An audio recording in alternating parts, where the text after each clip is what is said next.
A very good morning to all of you, my dear students. Welcome back to your favorite YouTube channel, Let's Learn Together. And this is the third tutorial from the chapter Print Culture and the Modern World. And in our previous tutorial, we have gone through about the limitations of handwritten manuscripts. Now it's time to move ahead and read further, discuss the chapter. Let's come with me and start it. Gutenberg and the printing press means the people who are wanting, and they were huge demand of what quicker method of printing. So Johann Gutenberg, very good man. He was a scientist, you can say that he was an inventor, and he developed the first known printing press in the year 1430. That is the figure. You can see a portrait of Johann Gutenberg in the year 1584. So what he did, he developed the first known printing press. That is the first mechanical device to print the papers or print for printing work. And you can see in this particular photograph, you can see over here that the frame of the device is there, and there is a screw, and as well as handle is there, and the platen, or under the platen you can see the printing block placed over the paper. So as we know that in woodblock printing technology, what people were doing at that time, that they were brushing.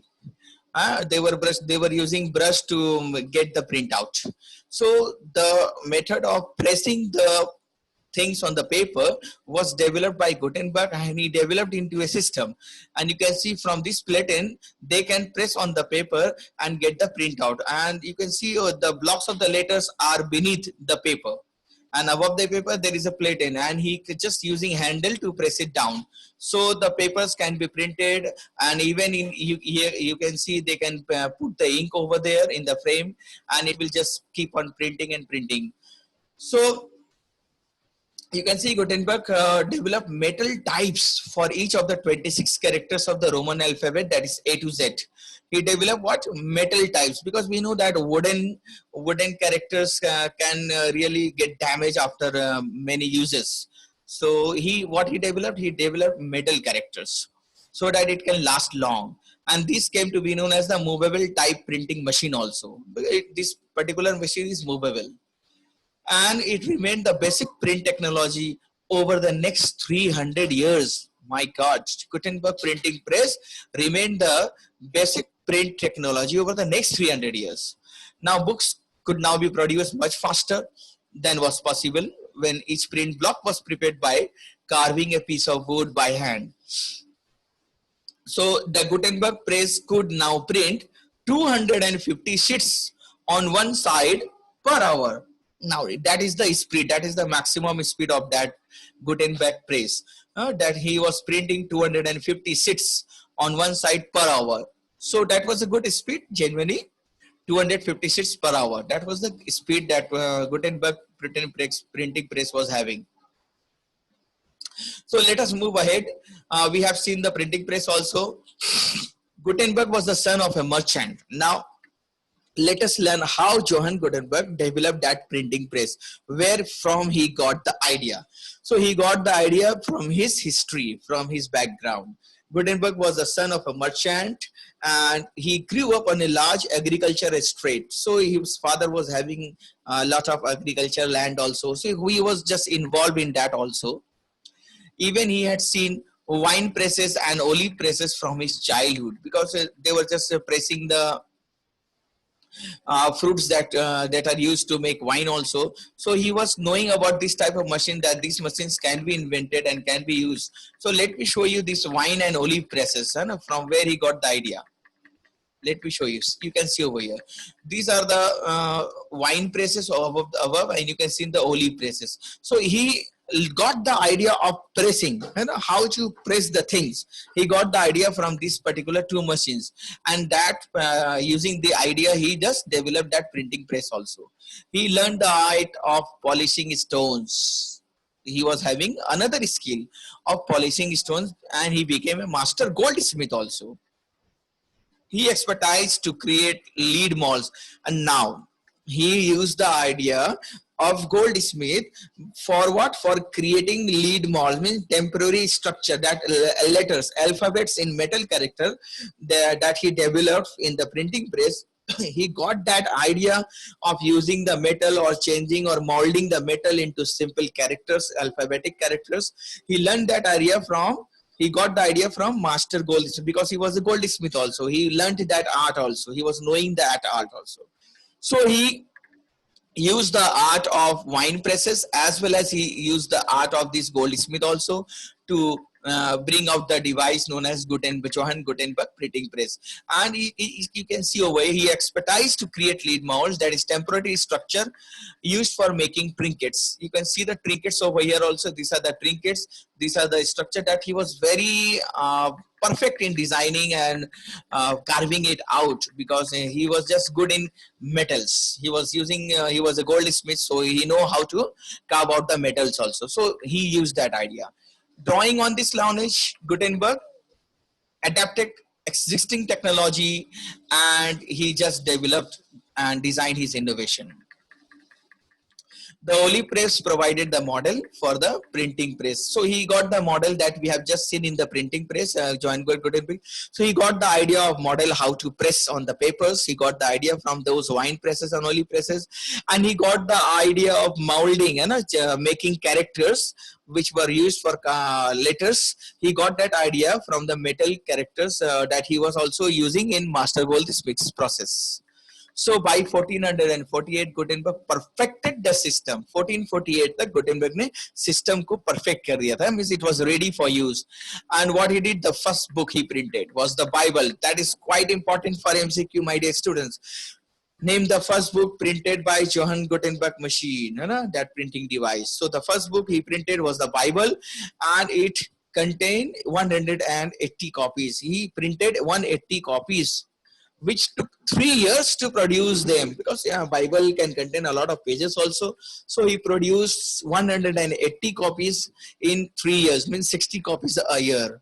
So that was the first thing he did, and he perfected the system. He removed the errors, whatever the errors might be there. He first used it and then removed all the errors from that one. So this was the first production by the standard of that time. That was the great speed of that time, because before that people were using what? That wooden block printing technology, using wood cuts and using wooden letters. They were all doing at that time. But this was the fastest speed of that time, that he printed 180 copies in 3 years. Let us see what happened next. You can answer these questions also to make your notes. These are the questions, 9 to 16 are there. So you just better, I'm just putting it in the front of your screen so that you can take a screenshot and make notes also. Now let us move ahead.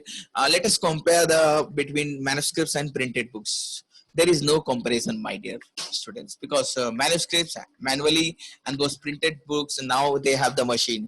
So the new technology did not entirely displace this new technology. Johann Gutenberg printing press did not entirely displace the existing art of producing books by hands. Means there was still demand of manuscripts. There were still people who wanted manuscripts, who want handwritten books. So printed books at first closely looked alike the written manuscripts in appearance and layout. Printed books was looking alike the written one, because people were developing that characters also according to them. They were just printing, and they were developing such characters which could lead them, that which can show that it is handwritten also.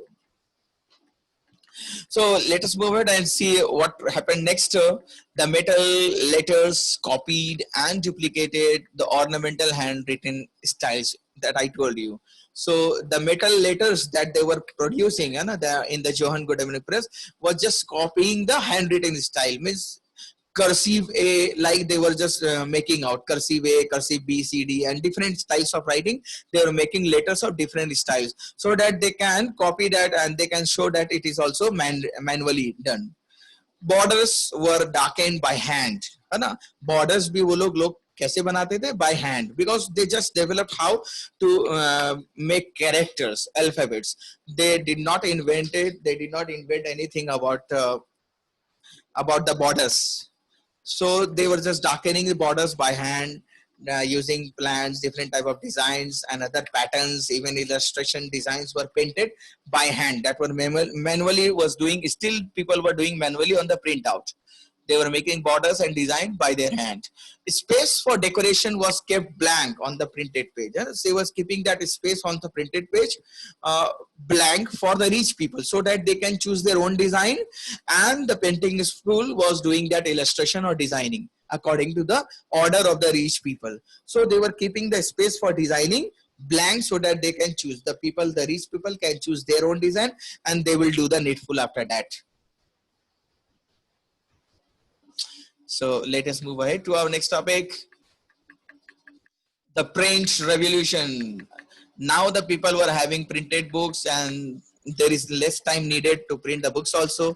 So in the next 100 years, between 1450 and 1550, printing presses were set up in almost all the countries of Europe. Now Europe was having printing press everywhere.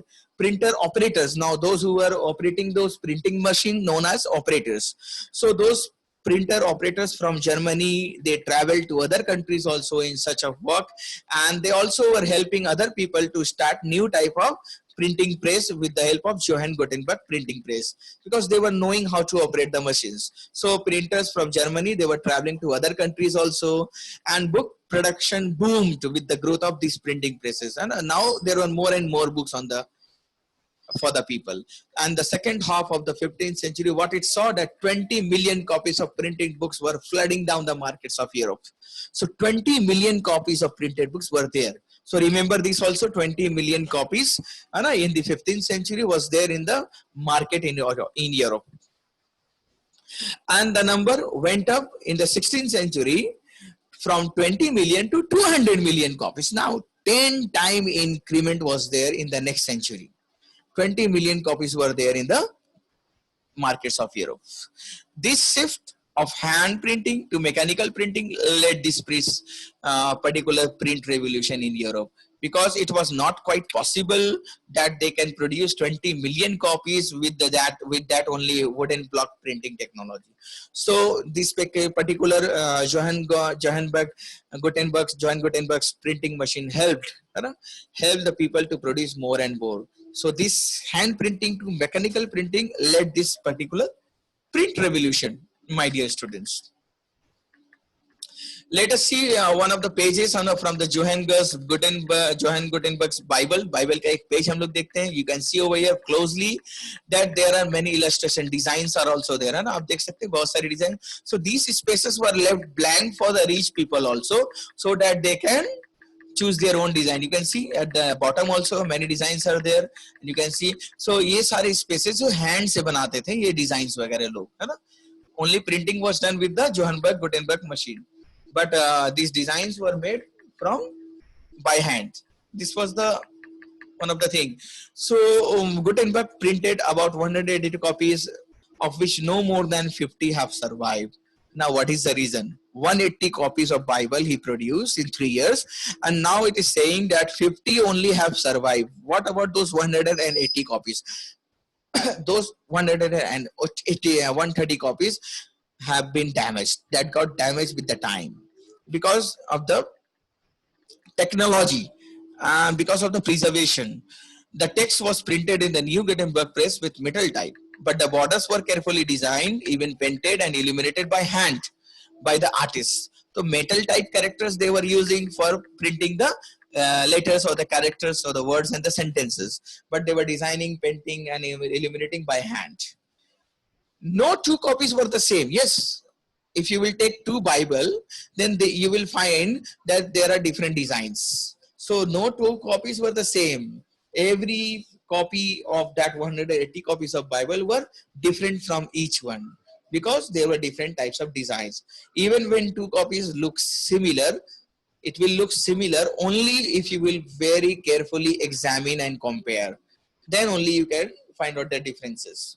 Otherwise, it will look very same in the characters. In the characters, it looks same, but in the designing, if you will see the designing, it is really very different. Elites everywhere preferred this lack of uniformity. So elites, those people, those rich people, what they were saying, this elite means what? A select group that is superior in terms of ability or qualities to the rest of the group of a society, means they were the superior group. And what they were saying, this particular elite group, they preferred this lack of uniformity. Means they wanted to say that whatever they are possessing, whatever book they are having, they were claiming that it is the unique one. No one can have this type of book that I am having. And that was the thing that they were preferring this one. Yes, we want what? Uniqueness. Because for no one else owned a copy that was exactly the same. They wanted to have such a copy which they could claim that it is the unique one. ऐसा मेरे पास जो Bible का copy है वो और किसी के पास नहीं है, वो ऐसा कहना चाहते थे ये लोग, because they were superior and they wanted to prove it also. The use of color within the letters in various places had two functions. अब colors का जो use करते थे, है ना, that they were using in places, different places, they were using two different type of colors. Three different type of colors, means they were using different colors for printing, and the color were having two type of function also. Number one, it added color to the page. Yes, that makes a very colorful page. And the next one was that it highlighted all the holy words or the important words, है ना, जो holy words या important words रहते थे उसको highlight करने के लिए भी they were using different colors to highlight the important words. The color on every page of the text was added by hand. So color भी add करते थे, वो हाथ से add करते थे सारे पेज में. So it is really time consuming. Gutenberg printed the text in black. Gutenberg क्या करते थे? They used to print the text in black, leaving spaces where the color could be filled in later. So you can see that you can write by leaving some space in between so that you can fill out the color. So that was the thing Gutenberg printing press was doing. They were just printing the text in black and leaving spaces where they can fill the color later on according to the choice of the purchaser. Let us move ahead. A printer's workshop in 16th century. Let me show you a printer workshop in the 16th century. How was the workshop there? You can see over here, Johann, something written there on the top. You can see over here that there are few people who are working over here. But the main intention was is to see that the whole process of printing is being done under one roof, under one particular company in the same particular building. You can say that everything of printing is being done over there. You can see this particular Johannesburg Gutenberg printing press is there. Operator is operating, and even here they are. You can see illustration or design they are adding over here. Someone is working over here also, and they can few people. And this is the final printout you can see. So that was the thing going on at that time. So let us see the revolution and its impact. लोगों पर क्या असर पड़ता है इस print revolution का, है ना? जरा हम लोग देखते हैं इसको. Print revolution was not just a development, but it was just a new way of producing books. Yes, that is quite correct. That printing revolution was the new way of producing books. Books तो market में पहले से भी थे. That manually handwritten manuscripts was there, and that printed books from wooden block print technology. The books were also already there in the market. But this particular print revolution produced what? Brought a new way of producing books in a faster and the cheaper way also. Print revolution transformed the life of the people as information and knowledge was easily available throughout. Because books could be printed very easily in less working hours, in less time, and even it was cheaper also. Because the more you take time, the more you do labor, the more it will be costly. So less labor cost, so less price of the book also. So the print revolution affected many popular opinions, and people just openly challenging each and every one of them openly by printing their books and magazines, even journals, newspapers. So people were now looking things at different angles. लोगों के पास अब क्या option था that they can view or open up a new way of looking at things. एक चीज को देखने का नजरिया भी बदल रहा था लोगों, because now they can have the debate, they can have challenging also, they can challenge each and everyone by printing their books. So let us see some of the impact of the print revolution. New reading public emerged because books were available. So now new reading public was there also in the market. They were just looking for the books to read. Even printing reduced the cost of the book also because of this revolution, Johannesburg Gutenberg machine, and the time as well as the labor required to produce each book came down, and even multiple copies could be produced with greater ease. बहुत आसानी से multiple copies को बनाया जा सकता था, time और labor दोनों ही कम लग रहा था. So the price of the book also came down. Books flooded the market, reaching out to an ever-growing readership. Just it was reaching from the town to the villages and villages to the inside of the villages also. So books were everywhere. Books flooded the market. There was no you can say there was no scarcity of books, that is books are not available. It was not that case because of that particular invention of Johann Gutenberg. Access to books created a new culture of reading throughout Europe. Now we will learn about this particular topic, new topic, that is the transfer of knowledge before culture and reading, in our next class. For in this tutorial, that's all. Thank you. Bye bye. Take care. Stay at home and stay safe, my dear students.